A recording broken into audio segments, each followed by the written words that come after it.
You're listening to PetLifeRadio.com. It's Oh Behave with Arden Moore, the show that teaches you how to have harmony in the household with your pets. Join Arden as she travels coast to coast to help millions better understand why cats and dogs do what they do.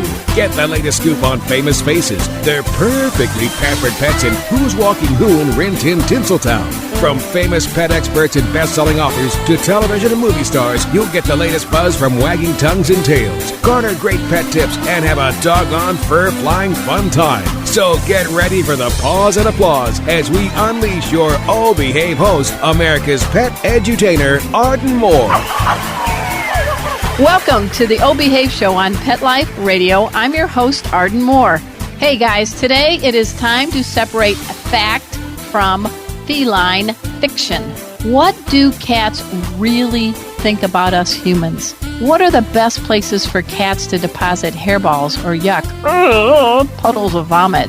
Now, do cats enroll in a secretive feline charm school to get away with shredding our sofas and committing other acts of misbehavior? And precisely how do they get us to sing and act like complete idiots? Now, there is a very cool cat who has all the answers.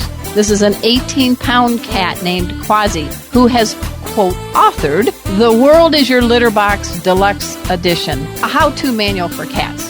Well, Quasi's a little shy around the microphone. So, stepping in as his official spokescat is his human, Steve Fisher. Welcome to the show, Steve.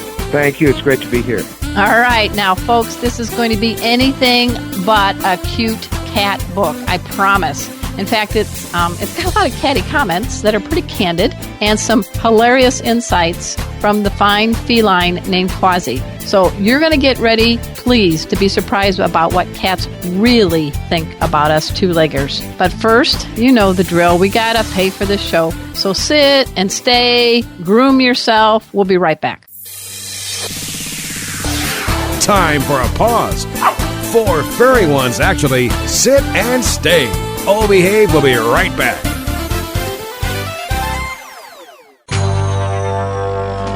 It's DesignerPetSweaters.com. Hand-knitted designer sweaters for your precious pup or cool cat. Beautiful couture patterns for your pets, including custom-knitted formal wear, casual wear, yachting, and even sports-themed. Many designer pet sweaters include feathered tammy hats, top hats, and a lot of sparkle. Each sweater includes leg loops, front paw sleeves, and leash opening. Visit DesignerPetSweaters.com to order your 4-legged fashions today. Your pets will stay warm for the winter and be runway ready. Large or small, we fit them all. DesignerPetSweaters.com.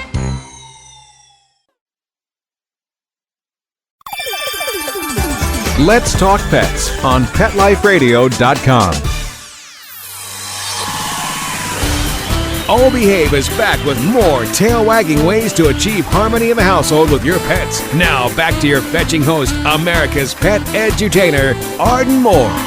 Welcome back to the Oh Behave Show on Pet Life Radio. I'm your host, Arden Moore. Our special guest today is Steve Fisher. His official title is typist and personal assistant to a very famous cat named Quasi. That's Quasi. The author of The World is Your Litter Box Deluxe Edition, a how-to manual for cats. Hey, and this cat's a blogger too, has Facebook. It's not bad for a cat lacking opposable thumbs, right, Steve? That's right. He's pretty industrious. So give Even us a with little. no opposing thumbs. All right, so give us a little bio lowdown on Quasi. Well, Quasi right now is 14. He's kind of getting up there. Oh, okay. He takes about 30 naps a day instead of the usual 20. But he is, like all kitties, he knows everything and is master of all that is known and unknown. And you've had him since he was just a wee little lad, right? Yes, I got him when he was about 6 weeks old, so we've been together a long time. So tell me how you got him. Well, basically, a friend of mine found, or I guess her mother found a litter of 4 cats underneath her house. One of those cats was Quasi. And I went over to check him out, and he was the biggest of the litter, so he was the first to kind of climb out of the cardboard box they were in. But he just had the most personality, and we seemed to take a liking to each other and kind of went from there. Don't you think that cats actually pick us? I mean, we seem to pick dogs, but every cat I've ever gotten sort of picked me, and what an honor. I agree. I think that's definitely the case, and Quasi definitely picked me, which I was very fortunate.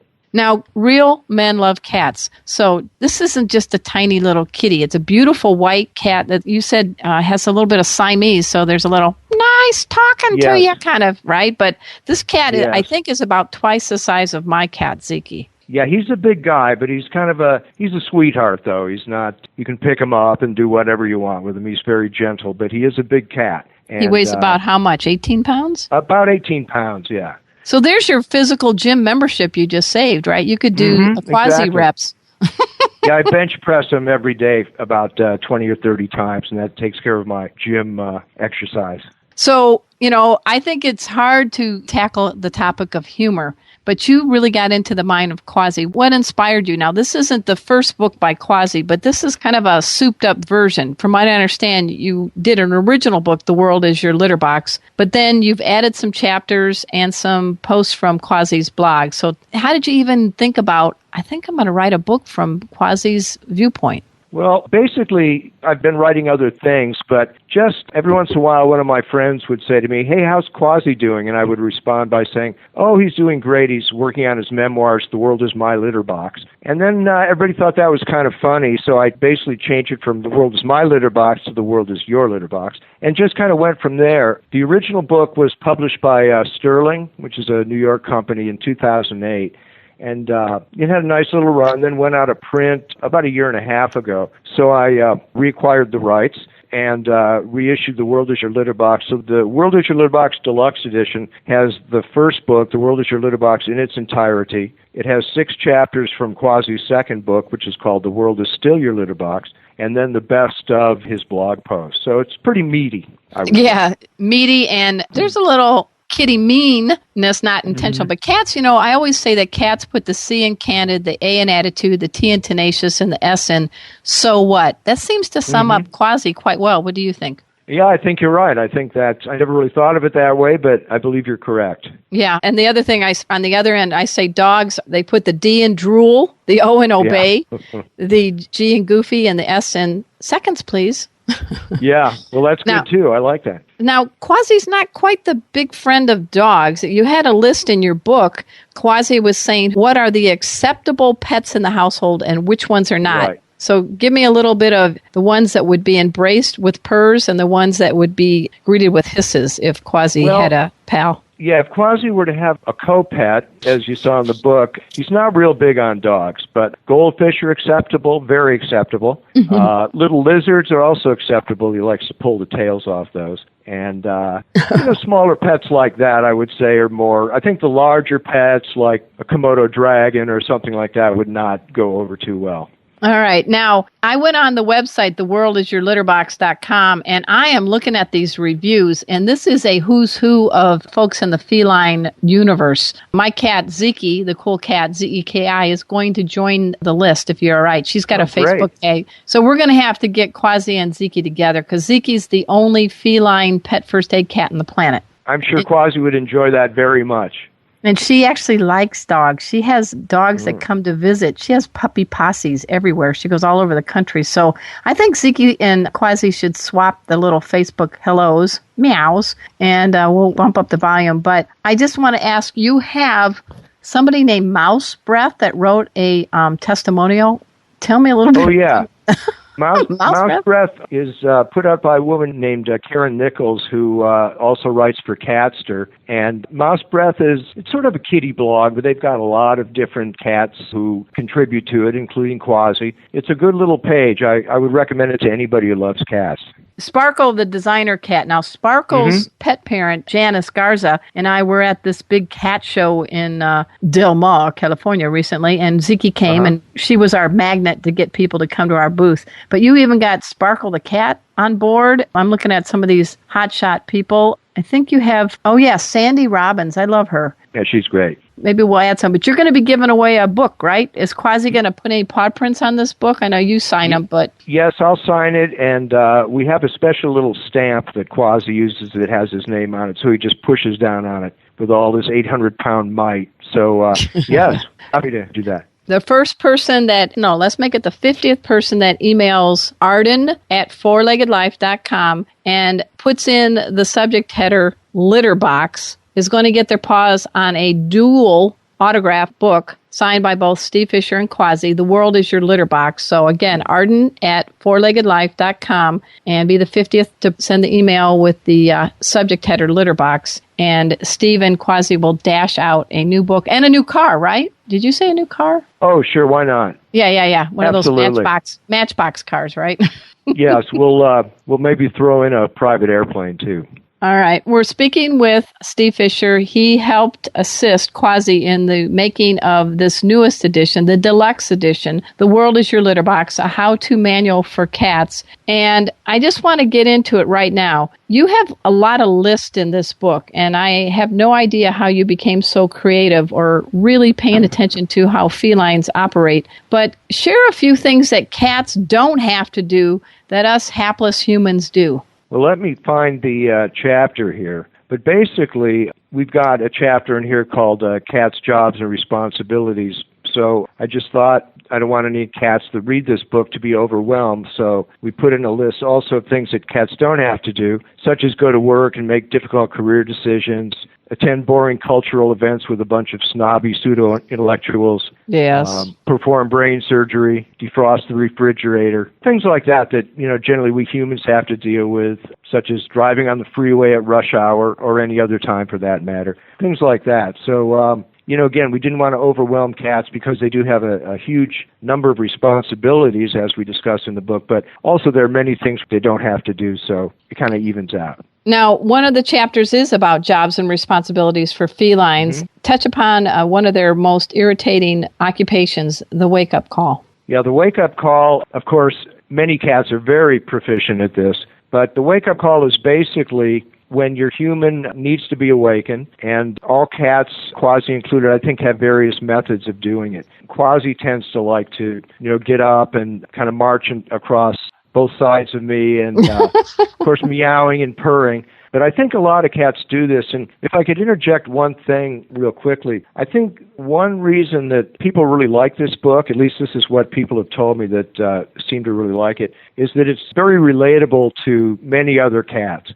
I realize that all cats they're kind of like snowflakes. They're all the same, but they're all different. But many cats have obviously a lot of the same characteristics. So I think people that read the book will see their own cat in many, many of the book's pages and situations. So that's kind of the how to wake up your humans. I think, as I said, I think all cats are pretty proficient at that. And on page 54, if any of you are listening and eating a sandwich, put the sandwich out of eyesight. You actually list some locations, strategic locations for our fine felines to erp it up. I have had the personal experience of liquid wonder on my keyboard on my laptop, but can you identify some other places?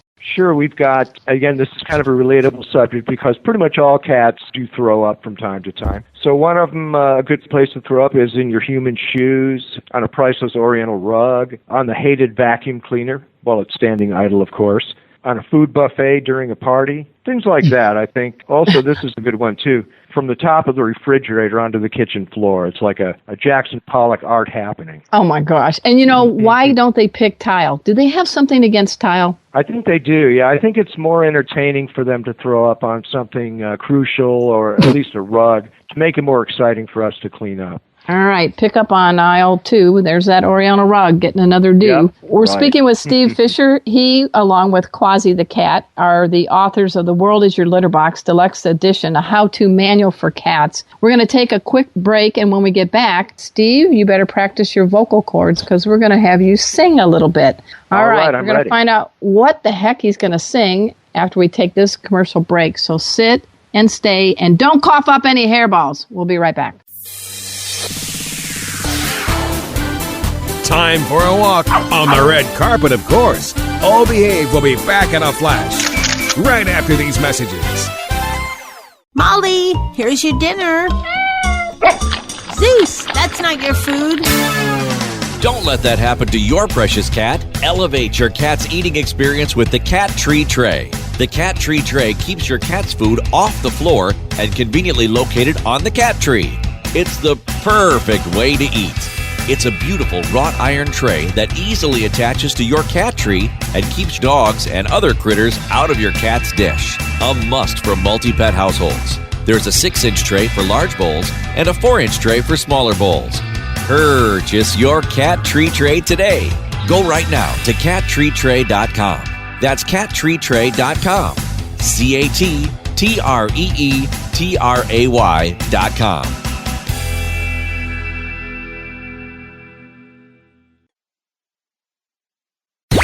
Let's talk pets. Let's talk pets On Pet Life Radio. Pet Life Radio. PetLifeRadio.com.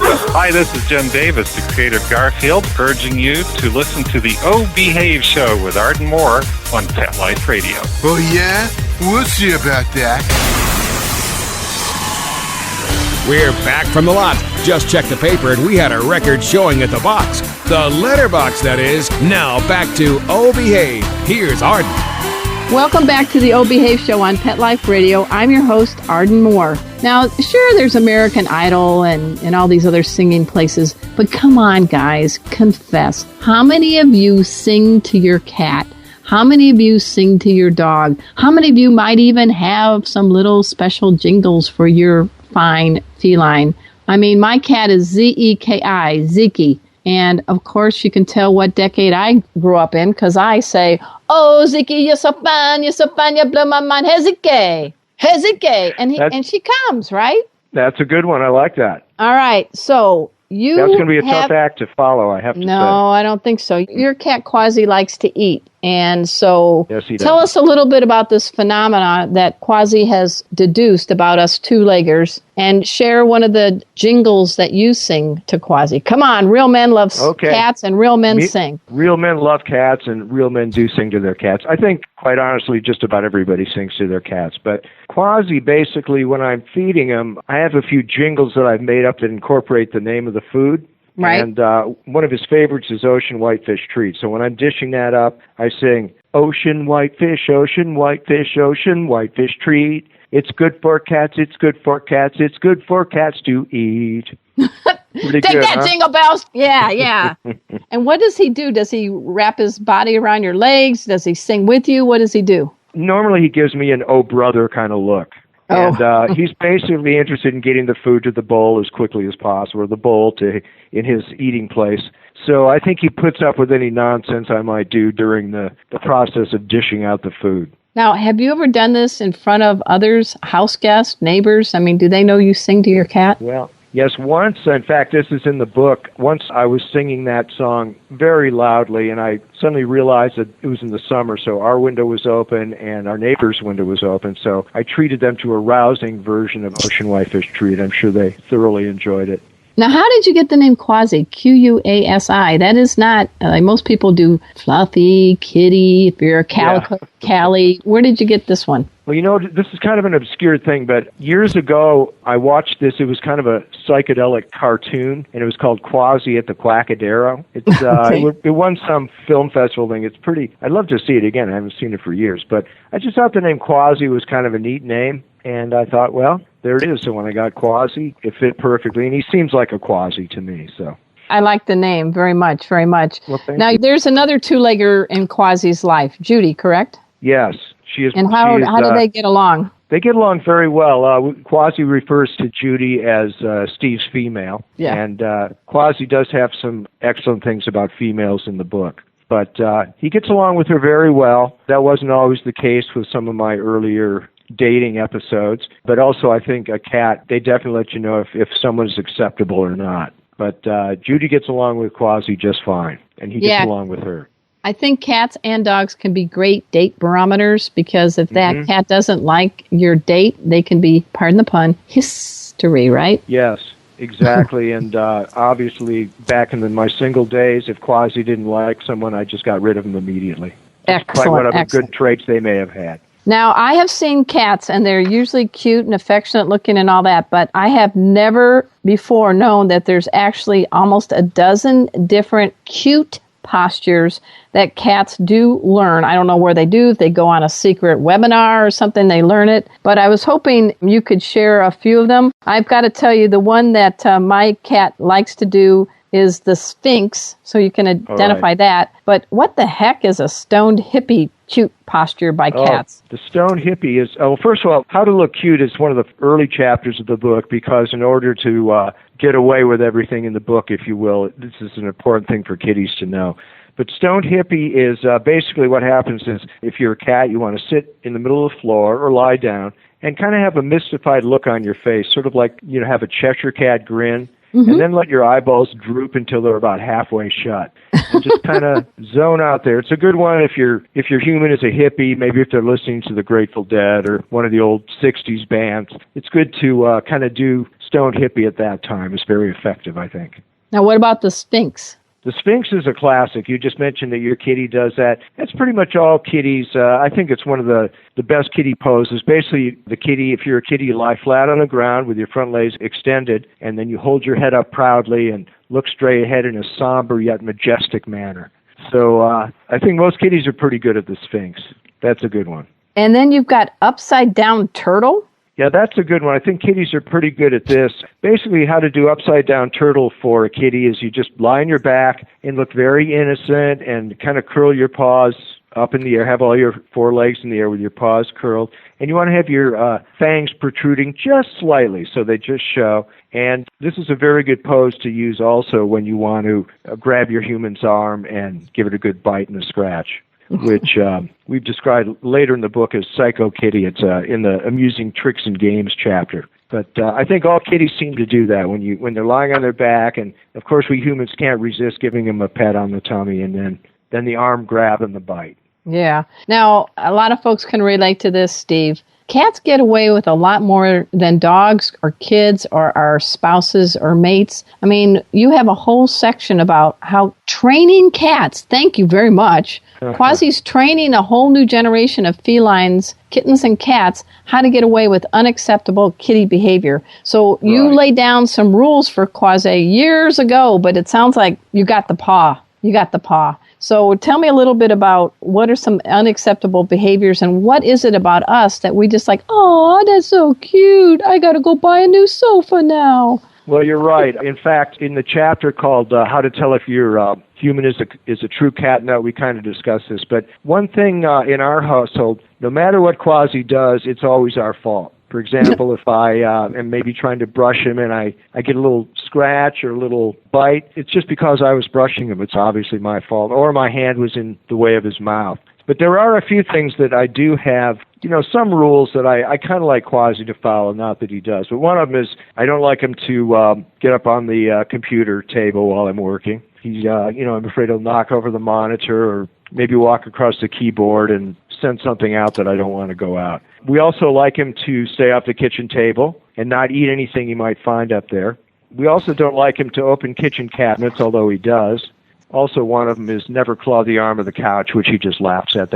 I don't even know why it's a rule. And then we don't like him to climb up the screen of the front door, but he does that anyway also. And again, these are things that we pretty much ignore. We kind of let him, I'm sure like all cat owners, we let him get away with pretty much anything. So he cost you a little bit of kibble to replace some of these things, but what is it about cats, do you think, that we just respond with an ah instead of an ah? I just think first of all, they're so cute, and they're just wonderful little animals. I love all animals, but cats in particular, they're just such wonderful, unique little creatures, and I think it's a real blessing that they allow us to live with them, and because they are like little miniature lions and tigers and panthers. And I think, too, people, myself included, are just cat nuts. And when you're cat nut, your cat can do no wrong. Now, I have to agree. We're speaking with Steve Fisher. He helped Quasi write this must-get book, The World is Your Litter Box, Deluxe Edition, a how-to manual for cats, written by cats for cats. And we're giving away one autographed copy, and you have to just send an email with the subject header litter box to arden@fourleggedlife.com, and we'll give it away to the 50th listener. I don't want to give away all the gems, but one of the lists you have are 20 reasons why cats are smarter than humans. And can you just tease us with a few ideas? Because maybe we can get into better healthy habits from the feline perspective. Here are a couple of reasons why cats are smarter than humans. Number one, cats don't smoke cigarettes or drink alcohol. Well, 1 out of 2 ain't bad for me. Okay, keep going. Not too bad. They don't use recreational drugs except catnip. I've actually had catnip tea. Did you know that? Really? Here's the deal with catnip tea. For cats, it's stimulant, so they get their nighttime zoomies out and get tired. But for us, it's actually a sedative. It makes us go sleepy time. So I used to write herb books when I, a long time ago, worked at Rodale Press and Prevention Magazine. That always surprised me. But so for all the folks with crazy cats at night, give them their little organic catnip to zoom around. And then while you watch them, sip your tea of catnip, which is part of the mint family. And by the end of the display, both of you will be ready for sleepy time. That sounds great. I'm going to try that. I'm going to try that. I'm not into any illegal drugs. I did say yes on the booze. What other good things do cats not do? Cats don't cheat at cards and get into gunfights. They don't rip off their fellow felines with shady financial schemes. I mean, there's no feline Ponzi's or anything like that going on? No Ponzi's or no feline Bernie Madoffs, I don't think either. Nice. Another one, too, is cats don't text while hurtling down the highway at mind-numbing speed. So things like that, cats just refrain from doing, and this is why they're smarter than humans. Now, you live in a nice, populated, high-traffic area. You're in Burbank, yes. Is that right? Beautiful. Right. Do they still call it beautiful downtown Burbank? They do. Actually, we just moved to Studio City, which we lived in Burbank for years. Studio City is about 4 miles away, so we made the big escape from Burbank. But it's also very nice and pretty peaceful. Do you live in a game show set, or where do you? No, Oh, no, okay. we don't. But sometimes it feels like it, though. Now, have you written other books, or is this your big home run out of the park? I know you've written books from versions of this book, but, I mean, this is kind of an undertaking. I mean, are you a brain surgeon by day? I'm just curious. No. No, I'm definitely not a brain surgeon by day. I have written other books, but The World is Your Litter Box is the first one that got published. I'm sure, as you know, it's a very, very difficult, competitive field. I've also written a lot of short stories, things like that. But The World is Your Litter Box was the first book to actually be published, and it was a thrill, I have to say, a very enjoyable and exciting experience.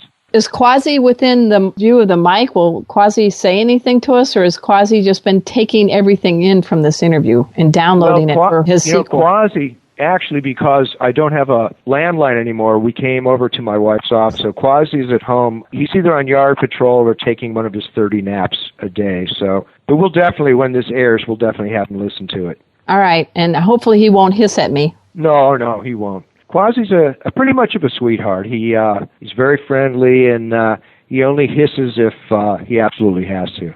Well, I think we can learn a life lesson from how our cats and, sorry, Quasi, DOGs behave. Don't you agree? Yes, I agree. Totally. All right, we're speaking with Steve Fisher. The World is Your Litter Box, Deluxe Edition, a how-to manual for cats. And we're giving away one of these autographed to a listener who sends me Arden at Four-Legged Life in the subject header, litter box. Isn't that clever, folks? Do you have any parting words? I want everybody to dash over to theworldisyourlitterbox.com. You have a Facebook page, and Ziki, the cool cat, that's her Facebook page, and Quasi are now going to be FB Feline Buddies. How's that? Feline Friends on Facebook. I like it. And you'll see her doing her little kitty CPR on a demo dog and all these other crazy things. So she and Quasi are up in the rep for felines everywhere. All right. I think that sounds good. No, I'd just like to, first of all, thank you for having me on the show. It's a real honor to be here. And I just think that if you, speaking to your listeners now, if you love cats and you have a sense of humor and you want basically to laugh your tail off, this is the book for you.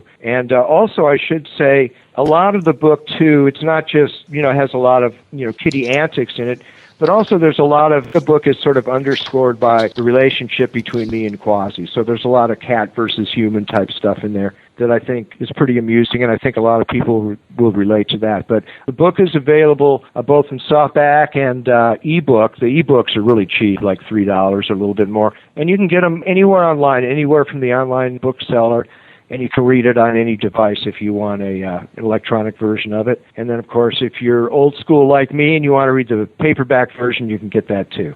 All right, that sounds great. And folks, I guarantee this is not a little cute kitty book with cute kitty pictures. There is some real good insights, candid comments from the cat's perspective. I also want to thank my producer, Mark Winter. He makes the show happen each and every week. We are the most powerful, the largest pet network on the planet. Woo! We've got over 6 million people tuning in to all our shows. We're on iHeartRadio. So check us out, iTunes. We make it very easy for you to find out. And we're getting close to 1 million listeners on this show alone, Oh Behave. So go talk to your family. Get them all involved and tune in. And until next time, this is your flea-free host, Arden Moore, delivering just 2 words to all you 2, 3, and 4-leggers out there. Oh, behave. Coast to coast and around the world, it's Oh Behave with Arden Moore. Find out why cats and dogs do the things they do and get the latest buzz from wagging tongues and tails in Rin Tin Tinseltown. From famous pet experts and best-selling authors to television and movie stars, you'll get great tail-wagging pet tips and have a fur-flying fun time. Oh Behave with America's pet edutainer, Arden Moore. Every week on demand, only on PetLifeRadio.com.